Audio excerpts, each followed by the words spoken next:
Bab kelima. Semoga saja pria itu tidak datang. Karena aku ingin segera pergi tanpa terlibat apapun dengannya lagi. Oriala meletakkan ponselnya di meja marmer putih yang dingin. Ia memandang keluar jendela apartemen Carlton yang megah. Pemandangan kota dengan gedung-gedung tinggi, lampu-lampu yang berkelap-kelip, dan mobil-mobil yang berderu di jalan raya biasanya terasa menyenangkan. Namun, malam itu semuanya terasa kosong. Seolah-olah keindahan di luar sana hanya menjadi pengingat betapa ia tidak bisa menikmatinya. Oriala merasa bosan, ia benar-benar bosan berada di apartemen Carlton yang mewah, karena meskipun tempat itu sangat mewah, ia merasa terkurung. Tidak ada kegiatan apapun di sana yang bisa Oriala lakukan selain diam-diam turun untuk pergi bekerja. Ya Tuhan! Oriala tidak tahu harus bagaimana. Ia tidak bisa kembali ke Flat Maria atau ke rumahnya. Karena ia takut ditangkap para penagih hutang itu, yang bisa Oriala lakukan hanyalah bersembunyi. Menunggu dan bersabar sampai hari berlari. Setidaknya sampai seminggu lagi. Maria, bisakah kau datang dan membawakanku pakaian? Kirimkan alamatmu. Cantik. Aku akan datang segera. Maaf, aku tidak bisa membawamu ke apartemen. Kau tahu tempat ini milik orang lain. Aku tidak bisa memasukkan seseorang ke sini. Ino, Hani, kita akan bertemu di depan saja. Bagaimana kalau nanti kita pergi mencari makanan enak? Boleh. Oriala menghela napas panjang. Sudah hampir 3 hari ia berada di apartemen itu. Dan rasanya seperti berada di tempat asing. Oriala menatap dirinya di cermin. Ia agak pucat. Dan karena tidak bisa tidur nyenyak, ada lingkaran hitam di bawah matanya. Kacau sekali hidupmu. Oriala. Salah siapa itu? Tentu saja salah dirimu sendiri. Pikiran tentang para penagih hutang kembali menghantuinya. Mereka adalah bayang-bayang gelap dari masa lalunya yang ceroboh. Semua itu karena ibu dan ayahnya John Rosewood dan Barbara Rosewood. Mula-mula ayahnya berhutang menggunakan nama ibunya. Lalu dia kabur entah kemana. Sekitar 2 bulan kemudian, ibunya berhutang pada kelompok gangster untuk menutupi hutang ayahnya. Jumlahnya cukup besar, sekitar $2 juta, dan menjadikan Oriala sebagai tumbal jika dia melarikan diri. Benar saja, sekarang Oriala yang menanggung teror itu. Kau pasti hidup bahagia tanpa aku, Mam. Kenapa kau melakukan ini padaku? Setidaknya Oriala sudah berusaha. Ia berhasil membayar sekitar $70.000 dalam beberapa bulan setelah menjual satu-satunya aset yang ia miliki, ya sepetak tanah yang ditinggalkan neneknya, mobil-mobil tua, juga tabungan hidup Oriala sendiri. Kalau saja ibunya tahu soal uang itu, sudah lama semua itu akan dirampas. Syukurlah Oriala cukup cerdik sehingga ia bisa menyimpan semua itu, meskipun tidak dapat membantu banyak untuk saat ini. Beberapa jam kemudian, Oriala turun ke lobi untuk menunggu Maria. Udara malam yang dingin terasa menyegarkan setelah berhari-hari terperangkap di dalam kecuali saat bekerja. Ia berdiri di dekat pintu masuk, memeluk jaketnya erat-erat sambil sesekali memandang ke jalan. Maria akhirnya muncul dengan senyum lebar di wajahnya, membawa sebuah tas besar berisi pakaian. Ariel! Seru Maria, mengulurkan tangan untuk memeluknya. Kau terlihat lebih kurus. Apa kau tidak makan? Oriala tersenyum tipis. Aku makan, tapi tidak banyak pilihan di sini. Lagi pula, aku terlalu stres untuk banyak memakan sesuatu. Maria menggeleng sambil memutar bola matanya. Kau ini harus lebih sayang pada dirimu sendiri. Sudahlah, ayo. Kita pergi makan malam. Aku tahu tempat sushi enak di dekat sini. Mereka berjalan ke restoran kecil yang terletak beberapa blok dari apartemen. Suasananya nyaman, dengan musik lembut dan lampu redup. Maria memesan beragam menu sushi, sementara Oriala hanya memesan sup miso dan teh hijau. Apa rencanamu selanjutnya? Tanya Maria setelah makanan mereka datang. Oriala mengaduk supnya dengan sendok. Aku tidak tahu. Aku harus bertahan di apartemen itu sampai minggu depan. Setelahnya, mungkin aku akan mencoba mencari pekerjaan tambahan untuk melunasi hutangku. Kau tidak bisa terus seperti ini, kata Maria serius. Kau harus melaporkan ibumu ke polisi. Dia membuatmu seperti ini, atau larilah yang jauh. Oriala mendesah. Itu tidak semudah yang kau pikirkan, Maria. Tidak ada bukti. Ma membuat perjanjian dan semuanya atas namaku. Lagi pula, dia pasti sudah jauh dari sini. Maria menggeleng kesal. Kau terlalu baik hati, Ariel. Itulah kenapa orang seperti ibumu mudah memanfaatkanmu. Saat mereka kembali ke apartemen Carlton, malam sudah semakin larut. Maria membantu Ariela membawa tas berisi pakaian sampai ke lorong apartemen. Baiklah, aku harus pergi. Jangan lupa makan yang banyak, ya? Kata Maria sambil memeluk Ariela. Dan kalau kau membutuhkan sesuatu, telepon aku. Jangan menghadapi semua ini sendirian, oke? Ariela mengangguk. Setelah Maria pergi, ia masih berada di lorong. Pikiran tentang ibunya, hutang-hutangnya, dan masa depannya yang tidak pasti terus bergelayut di benaknya. Ariela yakin ia melamun cukup lama, lalu ia mendengar suara langkah dari jauh. Bukan hanya satu orang, tetapi ada beberapa orang. Jantung Ariela langsung berdegup kencang. Apakah itu para penagih hutang? Apakah mereka sudah menemukan tempat ini? Ia berjalan cepat menuju pintu. Sial. Mengapa pintu apartemennya mendadak sangat jauh sekali? Ketika Ariela hampir setengah jalan, orang-orang berbaju hitam itu terlihat. Mereka para penagih hutang. Hei! Ariela menggertakkan gigi. Ia berlari menuju pintu. Orang-orang itu mengejar. Ia masuk dan mengunci pintu. Kami tahu kau di dalam. Suara berat seorang pria terdengar dari intercom. Ariela menolak menerima sambungan. Ia menggigil ketakutan, merasakan darahnya membeku. Bagaimana mereka bisa menemukannya di sini? Mungkin karena tadi Ariela baru saja terlihat di luar. Ariela Rosewood. Suara pria itu semakin keras. Kau tidak bisa bersembunyi selamanya. Jika kau tidak membuka pintu, kami akan masuk dengan paksa. Panik, Ariela meraih ponselnya dan mencoba menghubungi Maria. Tetapi panggilan tidak terjawab. Ia menggigit bibir, mencoba berpikir cepat. Bagaimana bisa keamanan di apartemen semewah ini bisa ditembus dengan sangat mudah? Tanpa pikir panjang Ariela langsung menghubungi polisi. Ia memberitahu mereka bahwa ada beberapa pria yang mengancam akan memaksa masuk, dan Ariela gemetar saat orang-orang itu mulai mengotak-atik kunci keamanan. Tidak, mereka tidak akan bisa masuk. Pintu apartemen mewah memiliki keamanan yang tinggi. Jika mereka mencoba mendorong dengan alat berat masih butuh beberapa waktu untuk melakukannya, sementara polisi akan segera datang. Ariela bisa tenangkan, tetapi bagaimana jika mereka justru memiliki cara untuk membobol melalui teknologinya? Ya Tuhan, sepertinya mereka tahu cara melakukan itu. Hanya dalam beberapa detik, pintu berhasil dibobol. Para pria berbadan besar dan berwajah garang itu masuk. Ariela berlari ke pintu, tetapi mereka sudah lebih dulu mendobraknya. Seorang gadis dengan beberapa pria besar, tentu saja akan kalah. Mereka segera memegangi Ariela. Salah satu di antara mereka membungkuk ke dekat Ariela. Kau gadis cantik yang menyebalkan. Bayar hutangmu. Aku masih belum memiliki uang. Persetan. Bos ingin kau membayar sekarang. Aku tidak punya uang. Kalau begitu kau akan ikut bersamaku. Bos mungkin akan senang jika kau menjadi salah satu budaknya. Melihat wajah cantik Ariela, juga tubuhnya yang indah, pria itu menyeringai jahat. Tentu saja. Itu pun setelah kami memberimu hukuman.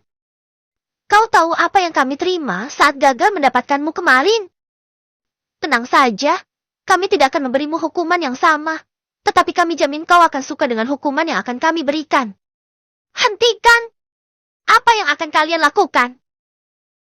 Salah satu dari mereka mengeluarkan borgol, dan tangan Ariela diborgol. Dengan kasar gadis itu ditelentangkan di atas kasur. Kedua pahanya dibuka paksa. Tidak! Bajingan! Ariella berteriak seperti hewan tercekik. Orang-orang itu tertawa. Polisi akan datang. Mereka akan datang ke sini sebentar lagi. Oh, ayolah.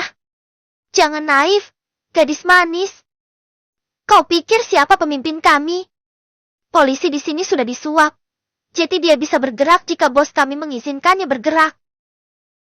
Pria berwajah garang itu melepaskan ikat pinggangnya dan mengeluarkan benda itu yang langsung membuat Ariella memalingkan wajah jijik. Mereka tertawa-tawa. Buka celananya. Tidak. Diam. Ariella terisak-isak. Hentikan. Pria itu meludah di telapak tangannya. Tetapi sebelum pria itu melanjutkan aksinya, ia mendadak saja jatuh ke lantai. Suara rangan kesakitan terdengar.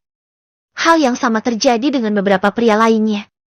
Ariella gemetar dan terisak-isak, lalu ketika melihat orang-orang itu terkapar di tanah sambil kesakitan dengan cairan merah di lantai, Ariella menahan mual. Ia mendongak, menemukan dua orang pria bergerak maju. Di belakang pria itu, Carlton Rutherford menyusul. Tuan Rutherford. Ariella tidak tahu apa yang ia lakukan. Ia tidak tahu mengapa kakinya justru sangat kokoh saat membawanya berlari dan menjatuhkan dirinya ke dada pria itu. Tuan Rutherford, tolong aku. Bab ke-6. Carlton menunduk, menatap puncak kepala Ariella yang merapat padanya, begitu memelas bagaikan anak kucing yang hilang di sebuah kota besar sendirian. Meskipun terkejut dengan reaksi Ariella, ekspresi di wajah Carlton tidak berubah. Ia malah terbilang bersikap skeptis dan mengangguk ke arah anak buahnya. Urus sisanya. Kembalikan mereka pada bos mereka dan blacklist apartemen ini. Keamanannya sungguh meragukan. Lalu, tatapan Carlton tertuju pada puncak kepala Ariella, ke rambut coklatnya yang diikat kuncir kuda. Kau, ikut aku. Maka Ariella pergi ke mobil Carlton lagi. Kali ini di sana ada seorang pria bernama James, mengawasi Ariella dengan matanya yang tajam. Bukannya ditenangkan, Carlton justru mencecar Ariella dengan berbagai pertanyaan saat berada di perjalanan. Apa kau mata-mata Torah?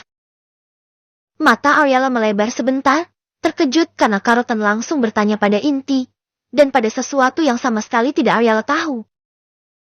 Aku tidak mengenal siapa orang yang Tuan sebutkan tadi. Pembohong! Kalau kau berencana mendekatiku untuk mencari kelemahanku, kau tidak akan berhasil, Nona. Sungguh, aku tidak mengerti dengan apa yang kau maksud, Tuan. Mata hijau Carlton menyipit. Kau memiliki hutang dengan orang-orang Torah. Dia pasti memintamu untuk mendapatkan sesuatu dariku sebagai ganti hutang itu, bukan? Tidak, aku tidak tahu apa yang kau maksud, Tuan Rutherford. Aku sama sekali tidak mengerti dengan apa yang kau bicarakan. Kau hanya pura-pura tidak mengerti. Sungguh, aku sama sekali tidak memahami apa yang kau maksud. Aku sama sekali tidak bernohong. Dicengkramnya rahang Ariella, sampai mata gadis itu berkaca-kaca. Sungguh, Ariella baru saja mengalami hal yang tidak menyenangkan. Diteror dan hampir diperkosa oleh orang-orang mengerikan, dan meskipun ia sudah meminta tolong dengan Carlton Rutherford, rupanya pria itu tidak lebih baik. Oh, Tuhan! Apa yang ia harapkan? Seharusnya Ariella belajar agar tidak bersikap naif, bahwa dirinya bukan siapa-siapa bagi Carlton. Saat pertama kali melihatnya, Ariella tahu ia takut pada pria itu. Setelah mengetahui siapa Carlton Rutherford, seorang pewaris tunggal dari keluarga kaya raya yang terkenal di negara itu, Ariella lebih takut lagi. Carlton bukan hanya pria bermata hijau yang suka bercinta kasar dengan kekasihnya, tetapi juga seorang konglomerat yang dituliskan memiliki bisnis-bisnis besar sebagai mafia kelas atas. Dia pria berbahaya yang tidak berhati. Mata hijau yang menatapnya adalah mata pria yang sangat membenci sesuatu. Ariella tidak tahu apa salahnya. Ia sudah bicara jujur mengatakan semua yang ia tahu, tetapi pria itu sama sekali tidak terpengaruh. Aku tidak percaya dengan ucapanmu. Aku sudah berkali-kali dibohongi dan tahu seperti apa rencana licik gadis-gadis sepertimu ini. Kau rela melakukan apa saja demi uang, bukan? Oriala tidak menangis dan ia menatap lurus ke mata hijau Carlton. Apa yang kau tuduhkan itu tidak benar. Aku hanya gadis biasa yang dililit hutang. Aku tidak tahu soal rencana-rencana pria bernama Tora yang kau katakan itu. Aku bahkan tidak tahu siapa dia. Maka kau akan kuberitahu seperti apa dia. Mereka sampai di kediaman Carlton yang megah, dan di sana Oriala diseret menuju sebuah kamar. Pintu ditutup dengan kasar, lalu gadis itu didorong nyaris seperti dilempar ke atas tempat tidur oleh Carlton. Pria itu menggeram marah karena Oriala tidak ingin jujur padanya. Aku tahu, kau bersembunyi di balik wajah lugu dan sedih itu untuk menjebakku. Tidak, lepaskan aku, biarkan aku pergi. Kau rela melakukan apapun untuk uang, bukan begitu? Bagaimana kalau kau membuka pahamu untukku? Aku bisa membayarmu sangat mahal. Aku bisa memberi apa yang tidak dapat diberikan Tora. Hentikan! Oriala tersentak mundur. Ia mendorong tubuhnya menjauh dari Carlton, dari tangannya yang mencoba meraih.